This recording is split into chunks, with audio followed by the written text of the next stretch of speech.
Good morning, ladies and gentlemen. Welcome to another episode of Fast Break of Tundra Baller. I'm excited that you guys are here this morning at 8 a.m. and let's get things started. Like I said, I'm excited that you guys are here today for episode 5 of Fast Break of Tundra Baller. And today we are going to be talking about some more Clipper stuff. If you guys don't know who I am Tundra Baller, aka Mario Duenas. That's my real name. And I am the biggest Clipper fan that you guys will ever know. And today we're going to be covering 2 more Clipper games like it last episode. Like I said, the Clippers, they look really, really good with the new guys that they have, like John Collins, Bradley Beal, and everybody else that they have. Kawhi, he's still innocent from the aspiration allegations. And also Steve Ballmer, he's also innocent. Don't mind what everybody else is saying. Pablo Torre, he's an op. So we are going to be talking about some more Clipper games. And just tune back to last week, the Clippers, they look really, really good.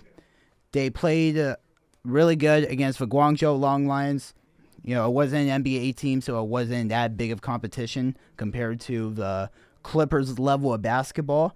But still, everybody looked really, really good. And then we played against the Nuggets. Unfortunately, we lost by about 8 points, 6 points, but still the starters, they looked real good, and the other bench players.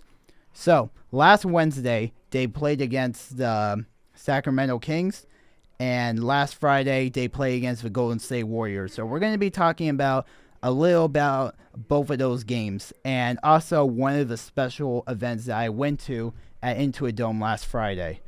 So, let's get started with the Clippers and Kings game.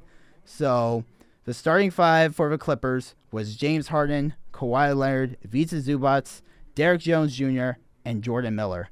I was surprised that he got the start for this game.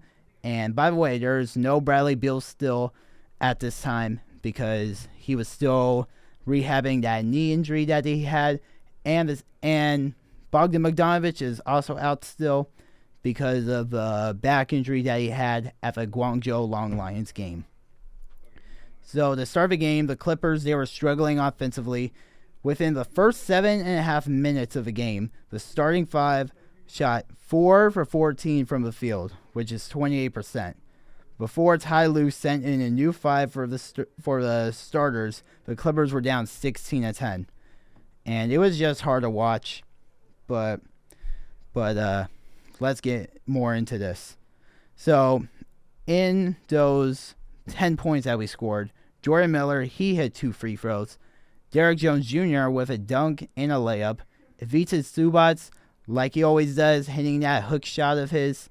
And Kawhi Leonard with his signature mid-range pull-up jumper. And at the time also, in that 7.5 minutes against the Clippers' first unit, the Kings, they shot 50%, 7 for 14 from the field. The new 5 that Ty Lue put in was Brook Lopez, Splash Mountain, Chris Paul, CP3, Nico Batum, Chris Dunn, and John Collins. To finish the last 4 minutes of the quarter, these guys responded with a 16-2 scoring run. Very nice to start off. Their first 3 plays on offense was a 3-pointer.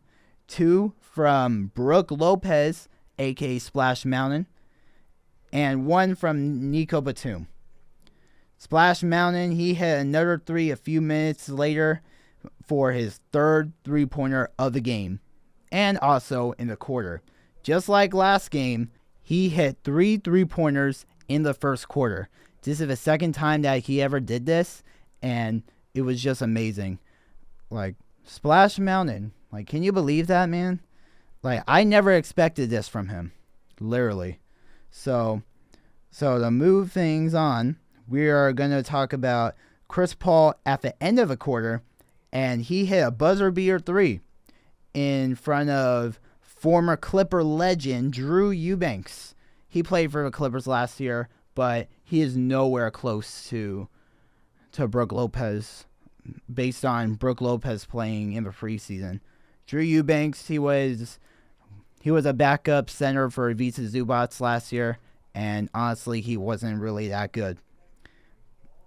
And then the Clippers, they were up 26-18. So with that run, the Clippers, they were down 16-10, and then they brought the end of the quarter to 26-18.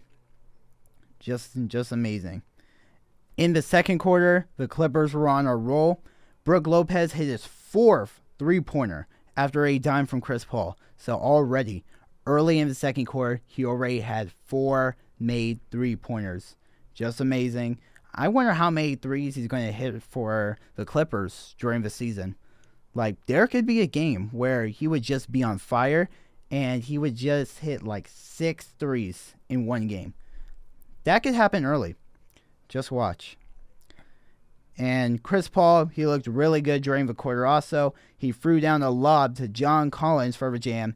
Looked very familiar from last season when James Harden would throw those alley-oops to Derrick Jones Jr.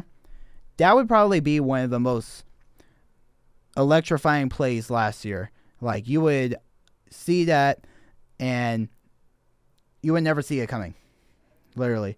Like, I would be at games last year. I probably went to about 37 games, I think. And those were probably one of the favorite plays I'll ever see. James Harden throwing lobs to Derrick Jones Jr. when he finds the defender lacking and he just does a backdoor cut. I would always go crazy. So the Clippers, they went into halftime. They were up 20 with a score of 60-40. Both teams, they still had their starters in the third quarter. The Clippers' lead was around the same, staying around 15 to 20 points for a while. But there was this one play where Kawhi Leonard missed a mid-range pull-up, and Jordan Miller, out of nowhere, he jumped up, got the rebound, and dunked it. My favorite play of the game. Amazing. Like, I was looking at the highlights, and because I wasn't watching this game live because I was busy at work, but when I was watching a replay, I just saw this and I was like, oh my God. I wasn't familiar with Jordan Miller's game. I mean, he's been with the Clippers for a few years now, but I didn't think he had that in him. But yeah, the Clippers, they took their starters out with less than 3 minutes to go in the third quarter. At this time, they were up 79-54. And in the second unit, they kept going, and they finished the quarter up 29 with a score of 90-61. Brook Lopez in the fourth quarter, he was going crazy with the bank shots. He went on a slow triple threat and went up and made it off the glass, and he made it look really easy. Just like last game also against the Nuggets, he just turned around and shot over 2 guys for a buzzer. I think Brook Lopez had this again in this game, and it was just, oh my God. Brook Lopez, he's the master of bank shots. I should just watch straight up highlights of Brook Lopez bank shots. There's probably some very long videos of those, and I really gotta. I didn't have that. I didn't see that in him. So we'll see how this goes during the year. So the last lineup, they put the other bench guys in, and the last lineup was Yannick Cohen-Nierhauser, the rookie, Patrick Bowen Jr., Kobe Sanders, Kobe Brown, and Jamil Telford.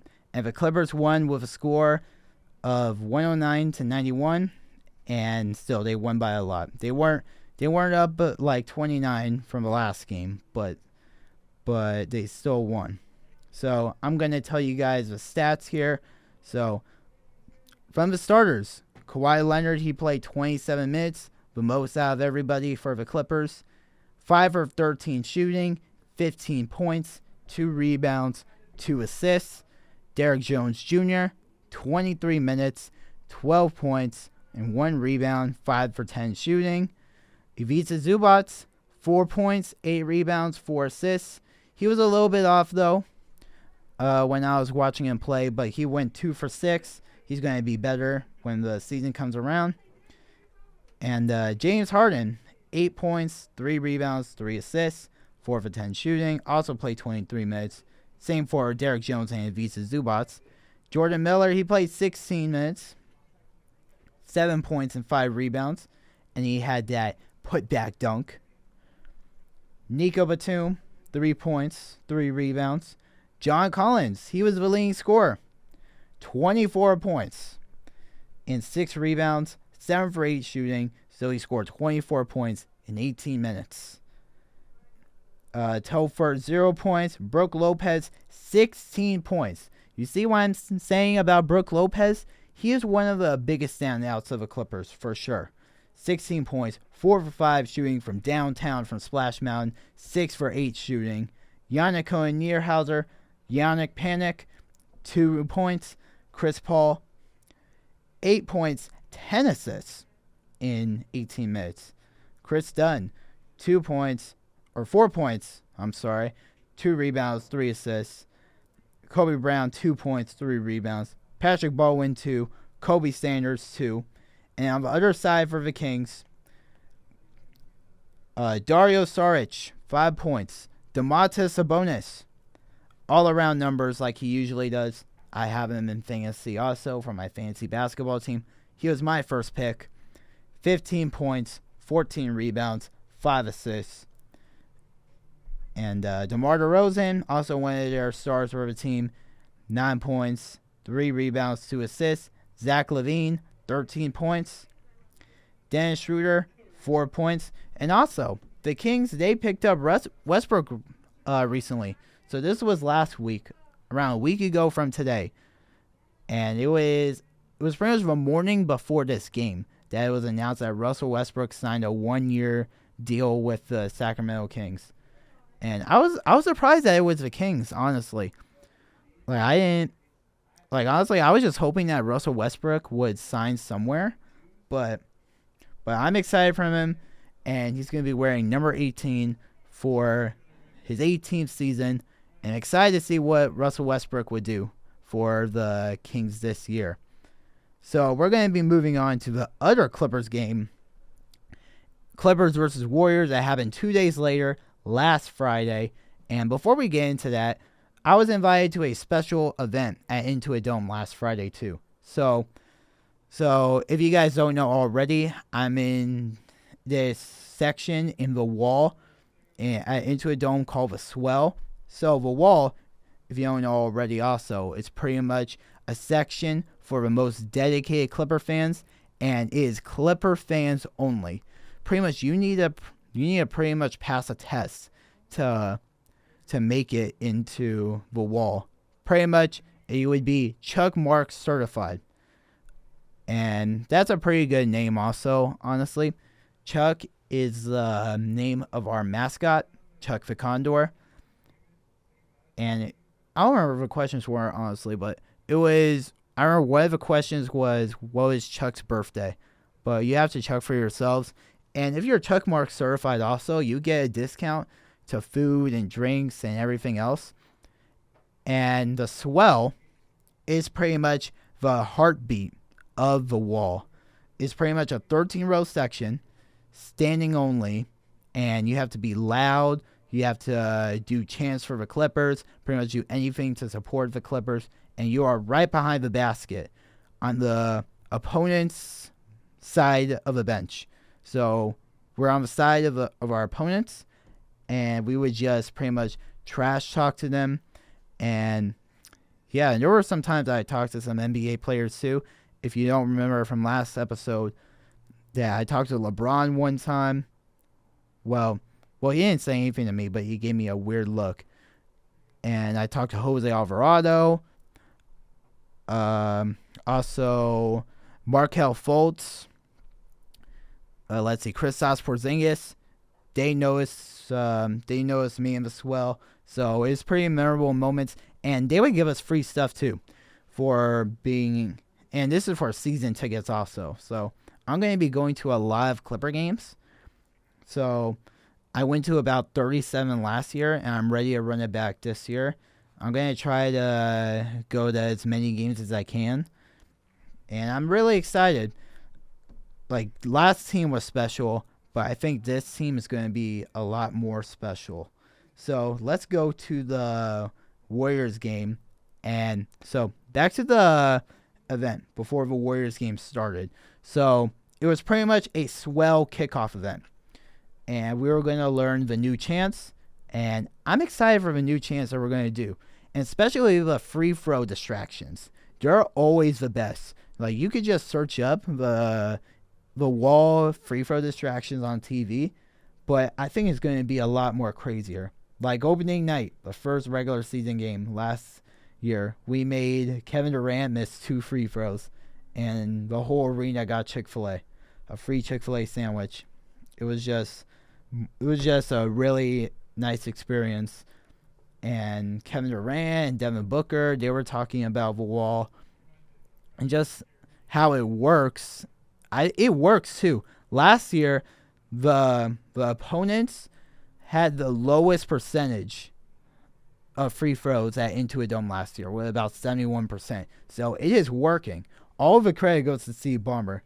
So the Swell event that we went to, it was at the plaza, at the basketball court, and we're near the flagship, and at the big screen. So there's this big screen on the side of Into a Dome, and on the side of the basketball court, and we also watched the Warriors game too. And I'm going to be talking about what happened during the Warriors game. But we were learning the new chants, and they gave us free food and this brand new jersey. I pretty much vlogged it on my TikTok, and it's already posted. So if you guys want to check it out, make sure you guys check out my TikTok, one of my latest videos. It is Tundra_baller_0, but number 0. And you guys could check out my experience there, but it was a very fun experience. So let's get into the game. After all of this, all the chants and the free food, we watched the Warriors game. So the Clippers, they rested James Harden, Kawhi Leonard, Brook Lopez, Chris Paul, and Nico Batum so they could be ready to go for today's game against the Jazz. They start their season today. With these guys not playing, this was an opportunity for the bench players to show what they could do. And the Warriors, they didn't have Jimmy Butler, but they still played their other starters. They had Steph Curry and Draymond Green still. Bogdan Bogdanovic and Bradley Beal, they are finally healthy. So Bradley Beal, he made his debut for the first time as a Clipper. And I'm really excited to see what he could do. So the Clippers starting lineup for last Friday's game: Bradley Beal, Chris Dunn, Derrick Jones Jr., Kobe Brown, and Ivica Zubac. And the Warriors starting 5 with Stephen Curry, Will Richard, Brandon Podziemski, Draymond Green, and Al Horford. After Steph Curry hit a step-back 3 in front of Zubac for the first bucket of the game, Chris Dunn hit this acrobatic floater with the foul to start things off for the Clippers, and won. Bradley Beal then hit his first bucket as a Clipper in the next possession to respond with a pull-up jumper at the free throw line after coming off a hard screen from Zubac. That's how you respond, Clippers. A few minutes later, they scored 2 buckets in 5 seconds after Bradley Beal hit a mid-range jumper, and then Derrick Jones, he stole Draymond Green's pass in the backcourt to return for a layup, pick 6. The guys that finished the last few games, like Kobe Sanders and Yannick Cohen-Niederhauser, they entered the game in the first quarter.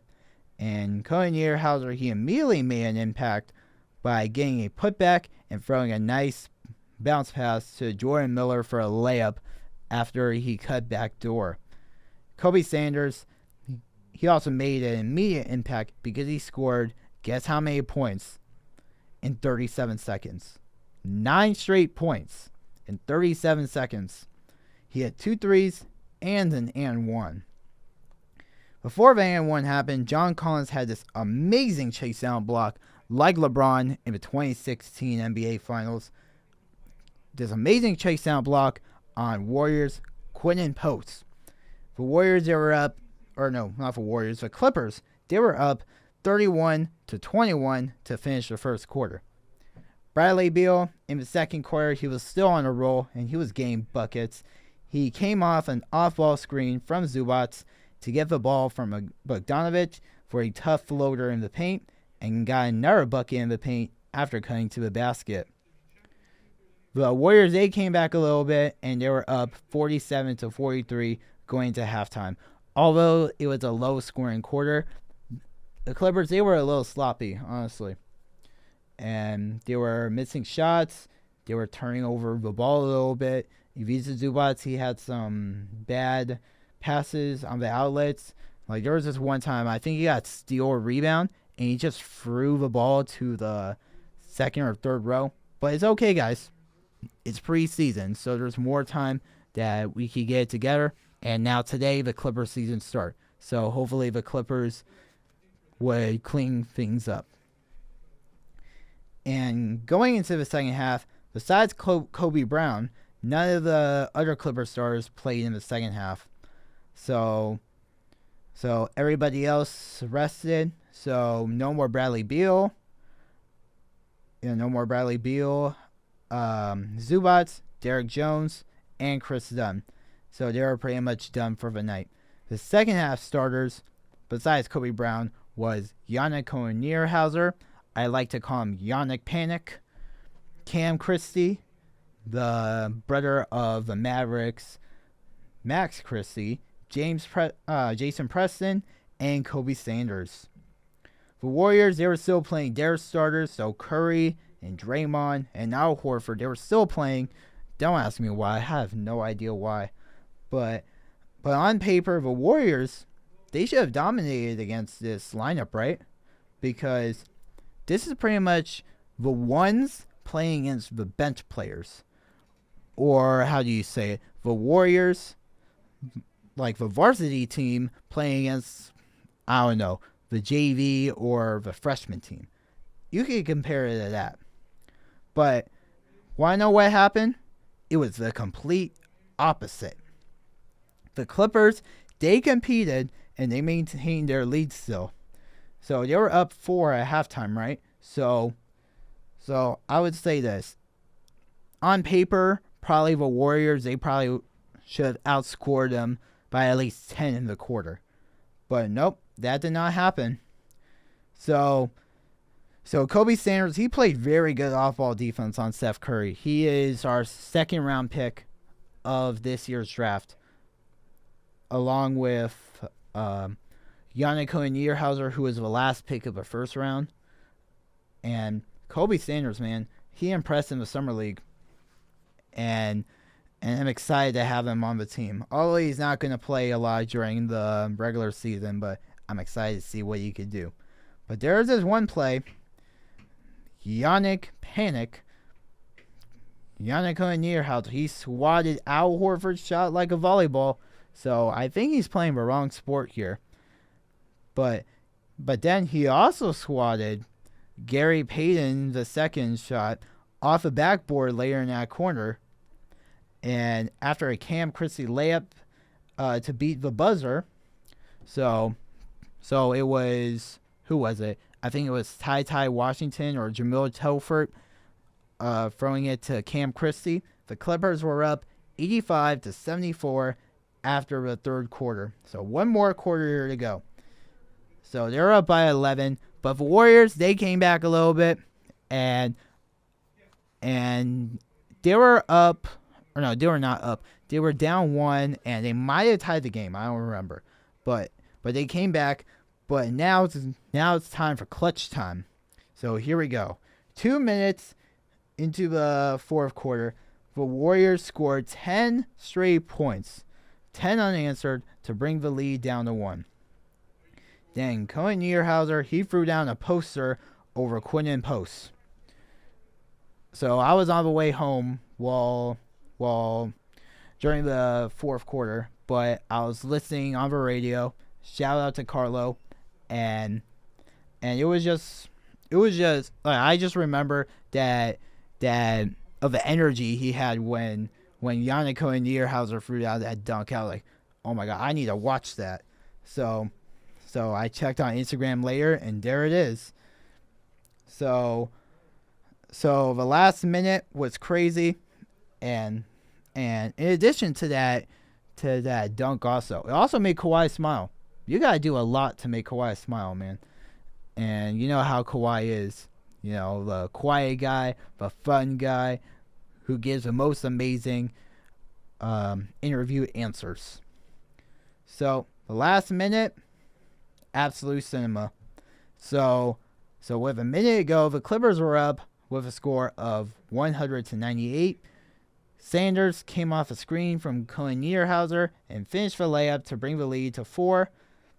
And Will Richard for the Warriors, he hit a 3 to bring the lead to 1. So Sanders for the Clippers, he got the ball again. He got fouled at the rim, hit both free throws to bring the lead to 3 with 24 seconds left. The Warriors, they went up for 3, and Sanders got the rebound, but he stepped out of bounds, which was really unfortunate, but it was very unlucky. But still, we just need one more stop. Did we give a stop? With 13 seconds left, the Warriors had another possession and got a quick layup from Trace Jackson Davis. So we didn't give a stop, but we're still up 1. So Jason Preston, he immediately got fouled, but he made both free throws. So once again, it is a 3-point game. And with 10 seconds left, the Warriors had another chance to tie the game, but they missed. The Warriors won the Clippers won with a score of 106-103. And we are going to be talking about stats a little bit. So for the Clippers starters, Derrick Jones Jr., 4 points. Ivica Zubac, 2. 1 for 3 shooting. So Zubac needs to get above that 50% again. Or 60%. That's what I would say that he should be shooting. Or even better. Bradley Beal, though, he played 15 minutes in his debut. And he scored 12 points, 6 for 9 shooting. And those misses were all 3-pointers. Chris Dunn, 4 points. Kobe Brown, he played 26 minutes, 6 points, 2 for 8 shooting. John Collins, he only played 9 minutes, but he had 0 for 4. Jamil Telford, he has 9 points.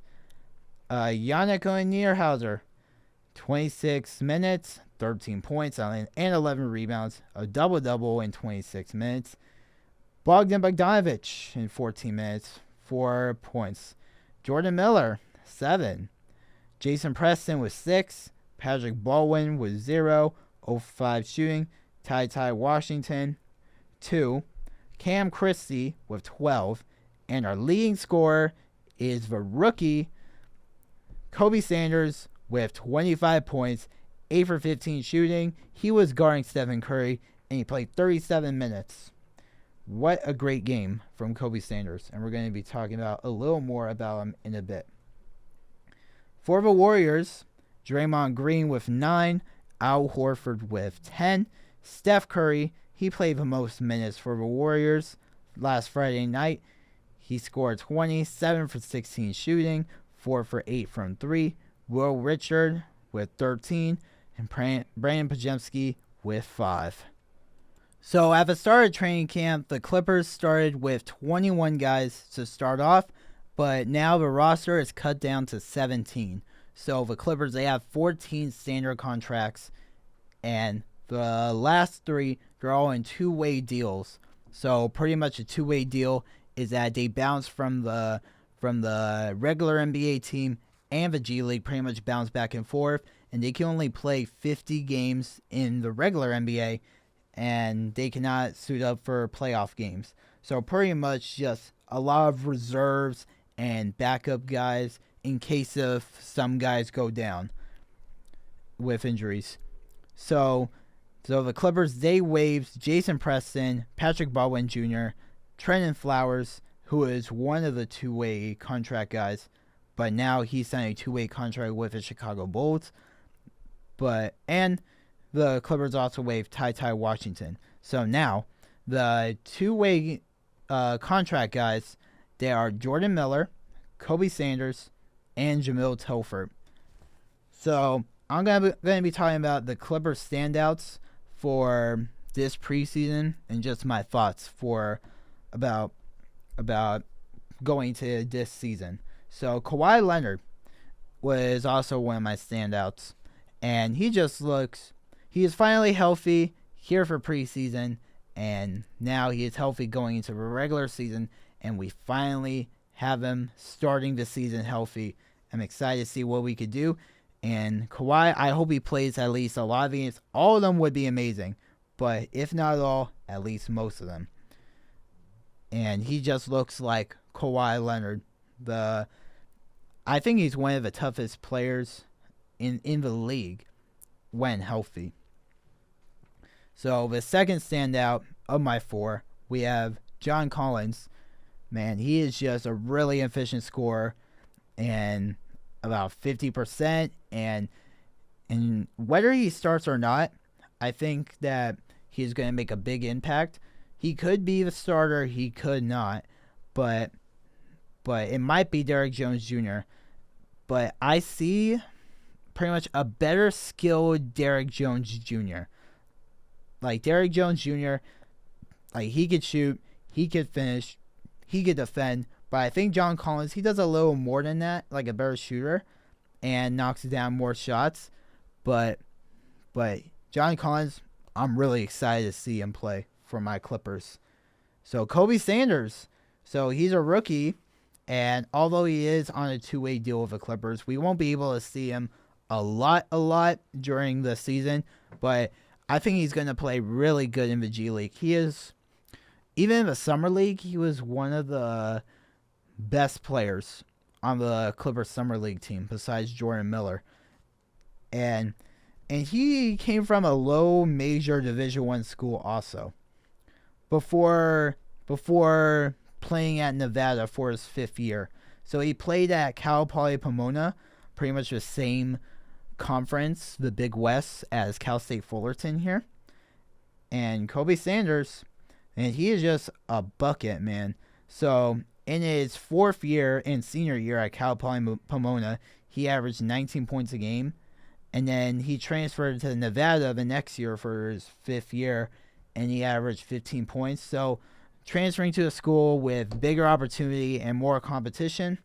And like he said in his post-game interview from the Warriors game, and he was the leading scorer, pretty much saying that a lot of players in these low major Division I schools, because Cal Poly Pomona, I'm pretty sure there's, or not Pomona, San Luis Obispo, there's a lot of players that are there and they don't really make it to the NBA because scouts, they look at the bigger schools like Duke, USC, and all those other major Division I schools. Like in the Big West, for example, there may not be a lot of NBA material, but he thinks that a lot of those players are underrated. So I think that they should look more into the Big West. So like Cal State Fullerton and the other UCs and Cal States and Cal Poly San Luis Obispo also. But yeah, like it was just amazing to see him play, and I'm excited to see him play in the G League and whenever he has an opportunity for the Clippers in the regular season. And I save the best one for last for my standout. It is Brook Lopez, Splash Mountain.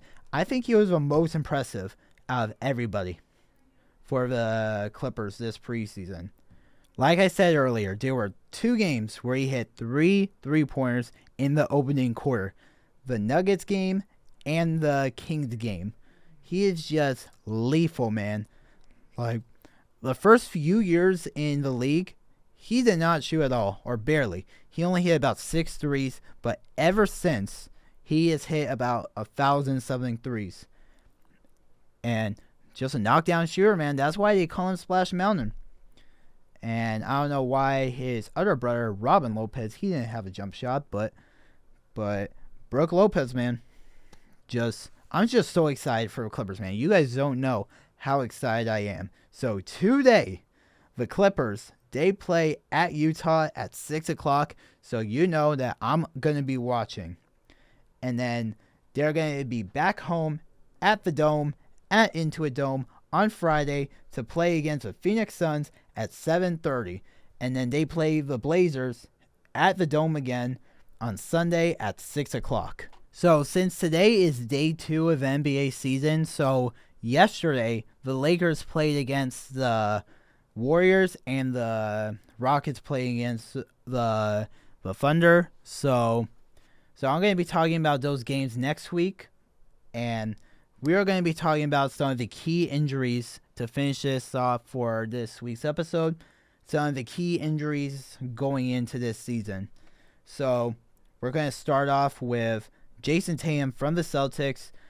You guys saw what happened last year. He tore his Achilles last year, and he's ruled out for at least most of the year, but he's not ruled out for the whole season yet. But I hope I get to see him play this year. I don't know when the Clippers are gonna play against the Celtics at home, but maybe later in the year, so the Clippers could see him play. So Haywood Highsmith from the Nets, he has swelling in his knee during rehab, and he will be reevaluated in about 8 weeks. From the Bulls, Zach Collins, left wrist fracture, and will be reevaluated in 4 weeks. Max Strus from the Cavaliers, he broke his foot, and he's going to be out for 2 to 3 more months. Kyrie Irving, you guys also saw from last year, he tore his ACL, and there's no timetable for return, but he is ahead of schedule in his recovery. Jaden Ivey for the Pistons, he, just like Bradley Beal, he had a arthroscopic procedure in his right knee, and he'll be reevaluated in 4 weeks. Fred VanVleet, during the offseason, he tore his ACL, and he could potentially be out for the whole season. Tyrese Halliburton from the Pacers, it is confirmed that he will be out for the rest of the season due to a torn Achilles, and it was just very disappointing to see that happen at Game 7 of a Finals, the biggest game in his life. I watched episode 1 of Starting 5, and I just feel really bad for him. And I wish the Pacers would have won too, because I didn't want to see OKC win, because we traded away Shai Gilgeous-Alexander, and I already knew they already won already, but if OKC won the championship, people would be talking about, oh, you traded away the future MVP. I mean, nobody predicted that, right? Like, we can't really do anything about that anymore. But also from the Pacers, TJ McConnell, I absolutely love watching this guy, but he is going to be out for a few weeks into the season due to a hamstring injury. LeBron James from the Lakers, he's going to be out until at least mid-November due to sciatica, if I said that right. And so he's not going to be playing at opening night, which was yesterday. So we'll see how long he's actually going to be out for. So from the Grizzlies, Scottie Pippen Jr., he had surgery on his left big toe, and he's going to be reevaluated in 12 weeks. Also from the Grizzlies, their big man, Zach Edey, he had ankle surgery, and he's going to be out for at least another month, but I heard that he is doing some sort of basketball activity. Tyler Hero from the Heat, he got hurt during a off-season workout, and he's going to be back in 1 to 2 weeks from an ankle and foot injury. DeJounte Murray from the Pelicans, during the season last year, he tore his Achilles, and he could be back sometime around New Year's. Jared McCain from the Sixers, everybody's favorite TikToker, and he's going to miss the start of the season, due to a torn ACL or UCL in his thumb. Scoot Henderson from the Blazers, he's going to miss the start of the season due to a torn hamstring. And also from the Blazers, Damian Lillard, he's going to miss the entire season. Domantas Sabonis from the Kings, he's going to miss the season opener due to a hamstring injury. Man, that sucks, because I picked him first in my fantasy basketball league, and I'm not going to have him for some time. And I think he's going to be reevaluated in about 1 week, so it won't be that bad. And also from the Kings, Keegan Murray, he recently signed a huge extension. I think it was 5 years, $170 million, and he's going to miss 4 to 6 weeks due to a torn UCL in his thumb, just like Jerry McCain. So before I end this episode, guys, I'm going to be telling you about how excited I am for the Clippers. Like, I already showed it already, but I'm just going to talk about it a little more. The Clippers, man. I've been watching Clippers basketball probably ever since I was about 5 years old, when my dad was watching the Lob City Clippers, Chris Paul, DeAndre Jordan, and Blake Griffin. Blake Griffin was my first ever favorite basketball player, literally, and it's just amazing. And I think this is going to be, I probably say this every year, but probably one of the most exciting seasons that's ever going to be. And I'm ready to witness everything that's going to happen for my Clippers. Just, I'm gonna be there for at least most of the games, hopefully all, but if not, at least most, because I think I missed about 8 games last year. But it's just going to be amazing to watch my Clippers play. And yeah, like I've said it again and again and again, Chris Paul, I'm excited to just watch him play, even though it might be his last season. Hopefully he plays forever, but it might be his last season. But I know what you guys say all the time about my Clippers. They literally call them the Unction. Literally. Like, they are one of the oldest teams in NBA history, but still, you know, the OGs, they're going to teach them young guys how to play basketball. Like we still have young guys like Derrick Jones Jr., Vita Zubac, John Collins. They're so young. Not as young as like OKC or something, but still somewhat young. So it's going to be a very exciting season. So that is it for episode 5 of Fast Break of Tundra Baller, guys. So if you guys haven't already, make sure you guys check out more Clipper content from my Instagram and TikTok. Both of those ads are Tundra_baller_0. Especially on my TikTok, I'm going to be posting a lot of Clipper content. I'm going to be vlogging my games. I'm thinking about interviewing people at the arena, like other fans, and try to talk to as many people as I can. And, you know, just forming connections and, you know, just trying to spread a lot more positivity for the NBA world and especially Clipper Nation. So I'll see you guys in the next episode and have fun watching some basketball. I'll see you guys next time.